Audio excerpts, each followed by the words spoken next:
Ahora sí, a lo que vinimos, Wilfredo Chávez, a hablar de estos procesos que hay entre los estados. Hablamos de estas relaciones entre los estados, estos procesos que han sido cuestionados desde ya el gobierno de Evo Morales, el hecho de rebelarse contra ciertos contratos. ¿Cómo podemos hacer este mapa y cuáles son las novedades que nos trae? Mire, Claudia, lo siguiente. Tenemos que partir indicando que en la época neoliberal, de 1985 a 2004, se han suscrito 22 contratos con diferentes estados que permitían, son tratados bilaterales de inversión, que permitían la inversión de empresas extranjeras en el país con una serie de libertades que no son propias de nosotros y no son propias del derecho internacional tradicional, que han permitido que cualquier eventualidad que ellos consideran como una especie de inversión no apropiada o perjuicio a sus intereses, vaya a tribunales internacionales, ya sea a la Cámara de Comercio Internacional, ya sea a otros tribunales habilitados por el derecho internacional, sometiéndonos a una jurisdicción en la que normalmente los estados no son beneficiados con las decisiones judiciales, es decir, nos ponen una serie de sanciones. La privatización ha generado y la capitalización generó la entrega de recursos y empresas estratégicas. Con el gobierno de Evo, a partir del 1 de mayo, se ha nacionalizado y el Estado ha recibido decenas de millones de dólares, se dice 40.000 millones solo en el rubro petrolero, de beneficios para el país, rompiendo contratos petroleros. Asimismo, se han realizado una serie de actividades propias del Estado para fortalecer el Estado con una economía soberana. Eso ha llevado a que nos lleven a tribunales internacionales, le decía, se crea la Procuraduría General del Estado, primero el Ministerio de Defensa Legal y luego la Procuraduría en la nueva Constitución. ¿Esto para qué? Para que tengamos una institución de defensa a nivel internacional del Estado y a nivel interno organizar la defensa de la abogacía interna del país, organizando las unidades jurídicas y las entidades públicas con relación a una defensa íntegra y leal de los intereses del Estado. La Procuraduría en funciones ha realizado una serie de arbitrajes, pero también acuerdos internacionales. Gran parte de los acuerdos que se han sometido por Bolivia han sido asesorados por la Procuraduría o antes por el Ministerio de Defensa Legal, con mucho éxito para el país.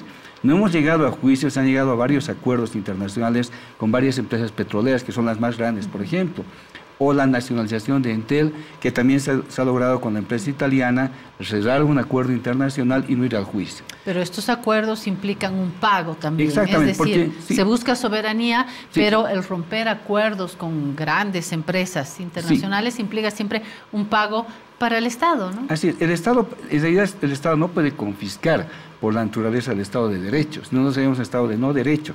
Cuando nacionalizas algo, pagas, tienes que pagar. ¿Qué se paga? El justo precio. Hemos pagado los precios razonables en un promedio que hemos evaluado en la Procuraduría cuando estuve procurador, entre el 22 y el 23% de lo que pretendían las empresas internacionales es lo que realmente se les ha pagado, no más. Es un promedio que hemos sacado que creo que es una constante que hemos mantenido en mi gestión en cualquier negociación. ¿Cuántos casos han sido desde la primera nacionalización? Han sido en realidad, han sido una serie de intenciones de arbitraje que se han hecho, de los cuales unos cuantos apenas han llegado a resultados. Entiendo que son 16 las causas que se han querido iniciar contra Bolivia, muchas de ellas han quedado en el camino. No es poco, ¿no, Wilfredo? Bueno, con relación a lo que hemos logrado, sé que no es poco, pero con relación a lo logrado, le puedo decir, Claudia, francamente, que los beneficios de la nacionalización son abismalmente diferentes a que si no hubiéramos nacionalizado. Entonces, los beneficios han sido realmente beneficiosos para el pueblo boliviano y se explica en gran medida el por qué el gobierno ha podido realizar tantas obras con poco más los mismos recursos que teníamos antes con los neoliberales. Era porque se ha invertido ese dinero, se ha recuperado para el país y se lo ha puesto al servicio de los bolivianos. Solo en un dato. Antes los contratos de las empresas petroleras disponían que un 82% de la ganancia iba para las petroleras y un 18% para el país. Con la nacionalización se ha invertido eso, 82% para Bolivia y 18% para las transnacionales, y se han quedado muchas de ellas. Es decir, que se podía mantener un negocio. ¿Qué había ocurrido? Pues se ha vendido al país a precio de gallina muerta con el neoliberalismo, y es lo que teníamos. He visto varios defensores del neoliberalismo. Se olvidan de ese pequeño detalle, de la entrega de nuestro capital y de nuestros recursos a las transnacionales y no para los bolivianos. Ahora la Procuraduría efectivamente ha tenido, les decía, una serie de arbitrajes que hemos llevado adelante. Particularmente a mí me han tocado 6 arbitrajes activos ver, de los cuales hemos tenido uno en la parte final, el de BBVA. En la Procuraduría hay que mencionar a Héctor Arce en una primera instancia, Menacho, Wilfredo. el doctor Montero antes, ¿no? Montero, Héctor Arce. Me olvidaba de él. Sí, Menacho, y estuvo en el golpe de Estado otro colega, y luego estuve yo. Entonces ya han pasado 6 procuradores básicamente. Ahora bien, en la Procuraduría, les decía, hemos tenido una serie de arbitrajes internacionales en los que hemos tenido que tomar en cuenta cómo estaban ya en avance. Por ejemplo, el tema BBVA, que vimos la parte final del proceso, ¿sí? Ya lo anterior había sido llevado a cabo por otros colegas anteriormente en la Procuraduría. Otros los he llevado de principio a fin, o casi de principio a fin, como el del Mutún, que acaba de terminar, donde hemos preparado una estrategia completa de defensa y lo hemos ganado. Otros casos como Durón, que en el gobierno de FARC tuvo un negociado de la compra de trigo y lo hemos ganado igual de palmo a palmo. O los temas de Soboce, que los hemos llevado completamente a cabo y le ganamos 2 casos importantes ¿Qué pasó con Soboce? Hemos ganado. Soboce nos demandaba por haber nacionalizado las acciones de Francesa, que eran propiedad de Doria Medina en su momento y luego de una transnacional que se compró aquello, ¿no? Actualmente Gloria detenta las acciones. Hemos ganado eso eran 260 millones de dólares que nos demandaban, lo hemos ganado completamente el caso, gestión que yo he realizado, y llevo a cabo completamente. Y le hemos ganado en Bolivia un caso por 100 millones de dólares por competencia desleal, que debe estar, me imagino, ya ha salido la última decisión de casación, en 2 instancias lo ganamos en mi gestión. Entonces, son procesos largos, ¿no? Son procesos largos, sí, pero que deben ser llevados a cabo con la mayor responsabilidad. Hemos sumado una serie de victorias internacionales y le puedo decir a ciencia cierta que el caso de BBVA, que es el que decía que perdían toda la Procuraduría, es un caso que tiene mucha data, porque ahí no hemos nacionalizado nada, Claudia, no hay un decreto de nacionalización. Y además, había BBVA renunciado a los arbitrajes, forzando estos tribunales internacionales logró ese fallo. Los demás, ¿qué más nos han acusado? Nos decían que, por ejemplo, se ha perdido un tema con el Perú. La decisión que tomó el Tribunal Andino de Justicia es inaplicable porque en el Perú no reconocen la categoría de diésel que hay en Bolivia. Jamás va a ser ejecutable y sabíamos eso. Pese a todo, la decisión del Perú, del tribunal salió efectivamente en contra de Bolivia, pero se dijo en su momento este fallo es impracticable, como lo es hasta el momento. No hubo ningún perjuicio para el país. Lo demás, la gestión creo que hemos llevado adelante, le puedo decir, sin hacer ambajes ni tampoco llevarnos lauros ajenos, es una gestión totalmente exitosa, tanto a nivel interno como externo. Yo he planteado un debate al actual procurador y a las personas que permanentemente han detratado mi gestión y decían que todo se va a perder. Hay una aplicación, no sé si puede decir el medio, sí, por favor. En el Deber salía cuando yo estaba en gestión que se iba a perder Durón y que se iba a perder Jindal. Yo les pregunto a los del Deber, ¿qué nos dicen ahora? Los dos han ganado, los dos arbitrajes con titular del Deber se han ganado. Que esto ha sido hace porque hacían una sombra, porque quien habla, Wilfredo Chávez, era efectivamente una persona que no se iba a dejar corromper, ¿no? Y que no se iba a dejar, tal vez como otras autoridades, meter el dedo a la boca en estos temas. Hemos ganado esos 2 arbitrajes que el Deber nos decía.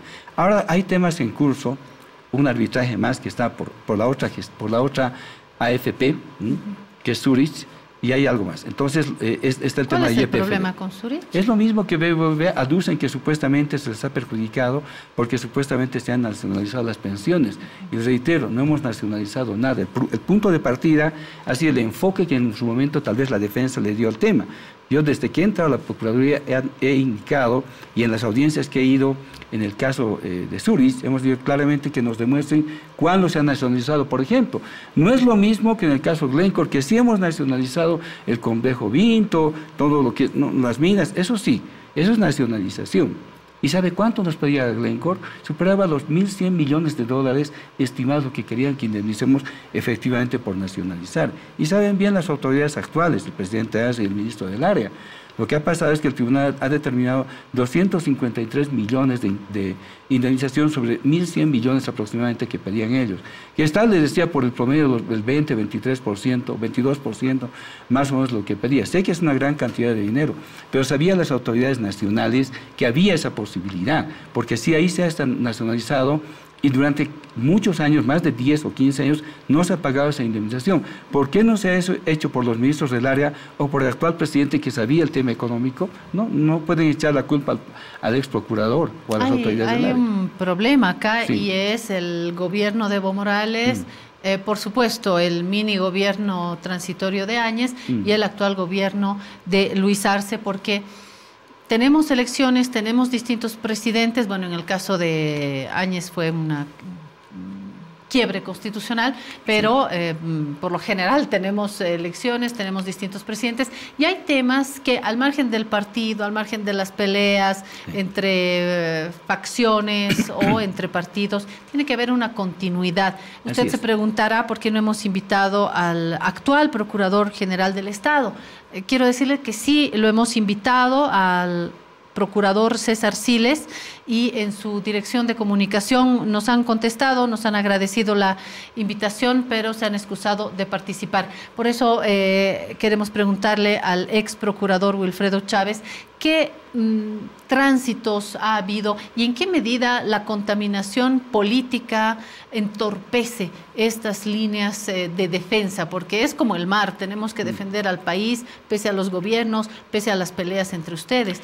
¿Ha habido estos pedazos más pedregosos? Bueno, en el gobierno de facto puede decirle que no se ha cubierto nada de los compromisos que teníamos con tribunales y con los bufetes internacionales que apoyan a Bolivia en sus demandas, porque eso es bien claro.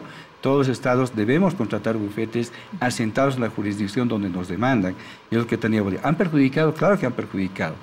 En lo que concierne a la contaminación política, efectivamente hay eso. Miren, la demanda marítima, por ejemplo, quien habla no ha participado en ningún sentido. Y lo primero que sacan ahí, la gente que desconoce, obviamente, mi participación, es que dice que hemos perdido la demanda. Yo particularmente no he participado en ese equipo. No es que me lave las manos, pero simplemente no estaba ahí.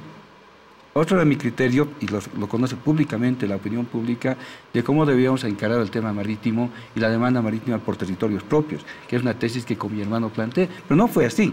Yo entonces tengo que poner un alto y poner las cosas como son. Me decían que hemos perdido el tema del Silala, particularmente este tema lo llevó la Cancillería a través de Didemar. Entonces, personalmente yo quería aclarar, Claudia, que tenía un ataque sistemático en contra de la gestión que yo conducía, tanto por actores del gobierno vedados, que actualmente es el mismo procurador ahí y toda su gente, o como por actores externos de la derecha que atacaban, como en el caso del Deber le he demostrado, o titulares como un RTP que permanentemente nos sacaban que hemos perdido los arbitrajes. Les he pedido que me digan cuándo, cómo y dónde. Hasta ahora no me contestan, porque estoy iniciando un proceso judicial para que nos aclaren simplemente cómo ha sido, porque hay una persona que hizo una difamación, no los medios. Yo a la persona la inicié y los medios... ¿A un periodista? No, es un particular. Particular. Entonces, lo que me sirve de información, lo que publicaron los medios, justamente haciendo eco de estas decisiones del particular, de las declaraciones del particular. Entonces, yo les digo que me aclaren simplemente cuándo ha sido. Ahora, mire, el último caso que salió es del Mutún. Yo me acuerdo el 22 de enero del año 2022, hemos contestado el arbitraje del Mutún y hemos pedido que declaren al tribunal que no tiene jurisdicción. Eso no negó, aceptó la jurisdicción. Pero ¿qué más le hemos pedido al tribunal arbitral? Que declare que la empresa Mutún ha cumplido sus compromisos del contrato. ¿Y qué declaró el tribunal en el laudo que hemos conocido? Que sí, el Mutún ha cumplido. Teníamos la razón. Segundo detalle, que la empresa Mutún, que la Jindal, no ha demostrado los incumplimientos de contrato. Y efectivamente el tribunal ha establecido que la Jindal jamás ha demostrado aquello. Y por último, que desestime todos los reclamos de la Jindal y sucesivamente nos pague lo que nos costaba el arbitraje. Todo ello se ha logrado. Más de 100 millones en estimación de dólares que hemos ganado para el país, más el reembolso de 3 millones que tienen que hacer por los costos adicionales, más lo que nos deben del arbitraje del 2018, que también se ganó en la primera parte de jurisdicción, excluyendo a 3 actores en la gestión del doctor Menacho. Miren, entonces hemos ganado, este juicio se ha ganado completamente, no lo informan así. Yo quiero ser bien claro, Claudia, este trabajo lo hemos hecho en la gestión que yo he dirigido. Yo no tengo nada contra las clases autoridades que hagan su gestión, pero creo que no es ético que se lleven resultados como este u otros casos que también los hemos ganado, se lleven como resultados propios, porque uno sabe lo que hace y asume sus responsabilidades en ese sentido. Yo particularmente celebro la decisión porque favorece al Estado boliviano, pero las cosas por su lugar y los ataques innobles que se hacen a la gestión, que algún momento he tenido, ¿no?, Son, creo, eso, ataques innobles e injustos que hay que aclararlos en algún momento. Uno trabaja para el país. En los trabajos que me han encomendado, Claudia, yo creo que hay que esmerarse, porque estamos sirviendo al pueblo. Me han hecho un sinfín de cosas, han dicho auditorías, todo. Sé que no hay nada que el procurador haya hecho ilegalmente, porque siempre he coordinado con las autoridades, pero además la conciencia, Claudia. Yo salgo en las calles, estoy en las calles tranquilo, como pocas ex autoridades, creo, me ando en todo lado, ¿no? Voy a los tribunales, veo mis casos, y sé que mis clientes antiguos, que tengo muchos de ellos, saben la calidad del trabajo que hacemos en la oficina, entonces eso no va a variar. Ahora está trabajando particularmente sí, claro. Sí, tengo que vivir en el bufete, mantengo una docencia en la Universidad Mayor de San Andrés, dos en realidad, 2 cursos que tengo. ¿Qué clases da? ¿Qué materia? Yo soy docente titular de Derecho Procesal y Teoría del Proceso, es una materia estrictamente que ve el juicio, ve arbitrar todo esto, entonces justamente es mi materia. Yo me esmero en mi materia, saben mis alumnos, y me esmero propiamente, claro, en mi trabajo como abogado litigante, que nunca he perdido esa cualidad, y en los casi 30 años que tengo de ejercicio de la profesión, siempre el bufete ha sido algo privilegiado en el trabajo que hemos tenido. Paralelamente, dedica horas a la política también, porque se sabe que usted forma parte del entorno de Evo Morales, y me imagino que está también en ese núcleo cercano de Evo Morales, así que si le parece, Wilfredo, podemos hablar de política. Sin duda. Hablar de política. Por eso queremos hablar de los enfrentamientos dentro del movimiento al socialismo. Hay una asamblea legislativa plurinacional que está absolutamente estancada por responsabilidad del MAS arcista, del MAS evista, de Comunidad Ciudadana, de Creemos. No hay ninguna voluntad de diálogo, estamos a expensas de las mezquindades políticas, y mientras no se salga con un acuerdo en una agenda básica, nos vamos a quedar sin judiciales, sin primarias, sin elecciones generales. Bueno, yo estoy algo pesimista esta semana. Wilfredo, ¿por dónde van a salir? ¿Qué paso van a dar? Ya sabemos cómo se enfrentan, pero ¿cómo pueden tejer puentes para avanzar en una agenda urgente que tenemos? Mire, yo acudo a un tema de confianza. ¿Por qué? Porque en febrero de este año se ha suscrito un convenio, un acuerdo político entre las fuerzas que están en el Parlamento, en la Asamblea Legislativa Plurinacional, convenio a través del que se había viabilizado dar curso a las leyes, los proyectos de ley 73 y 75, y a la vez aprobar proyectos económicos que pedía el órgano ejecutivo. El convenio fue firmado por todos. Se ha empezado a cumplir el convenio por parte de los factores políticos que están en la Asamblea, las fuerzas políticas, pero el gobierno ha cambiado las cosas, y las presidencias de diputados y de David Choquehuanca, la Asamblea Legislativa, ya no han cumplido el convenio. ¿Qué se ha perdido en ese momento, Claudia? Confianza. El país veía con esperanza que se vayan los autoprorrogados, que hayan las judiciales, en fin. Pero nosotros entendemos que ese acuerdo ha sido vilmente, era una burla del gobierno solo para sacar proyectos económicos y desoírse de lo que el país esperaba a nivel político. ¿En qué no cumplieron? No han cumplido en aprobar las leyes 73 y 75, que en ningún sentido ellos han podido aclarar el por qué han hecho esto. Simplemente han dado largas y han dicho, luego vamos a tratar, y el luego nunca llegó. El luego no ha llegado hasta ahora, Claudia. Y han dado largas y largas que amparos, que consultas al tribunal autoprorrogado y una serie de medidas, porque saben en suma que la gobernabilidad se les ha escapado de las manos. Han perdido la gobernabilidad con la Asamblea Legislativa, que es la gobernabilidad legítima que se tiene a nivel de poder, a nivel político, y han trasladado su gobernabilidad a los jueces del Tribunal Supremo de Justicia y sobre todo del Tribunal Constitucional Plurinacional, pensando que ellos sí les dan gobernabilidad. Yo pienso que puede ser alguna medida, sí, pero ellos ya han vencido en su mandato, lo que les resta legitimidad a esa gobernabilidad. Entonces ellos tienen una gobernabilidad que es simplemente de apariencia, y no aguantan una asamblea legislativa, no aguantan una convocatoria, y lo que les queda es entrabar. Es como en el box, cuando estás peleando y el rival no puede, te abraza y ya no deja pelear. Entonces en este caso la pelea es desigual, no es limpia, lo que sale de los jueces es solo a favor del gobierno, no hay una medida que ellos puedan lograr, podamos lograr nosotros en los tribunales, pero seguimos porque es la institucionalidad. El otro lado que contamina dentro de la política es el papel del Tribunal Supremo Electoral. El papel del Tribunal Supremo Electoral es ahora un papel político, no como órgano imparcial, sino como actor político. La incorporación del vocal Ávila es un síntoma de ello. Las decisiones que luego asume el Tribunal Electoral son otra forma de imponer. Pero no podemos derribar tampoco la institucionalidad, no. Es decir, taladrar la institucionalidad, sobre todo de un órgano que es fundamental, Tribunal Supremo Electoral.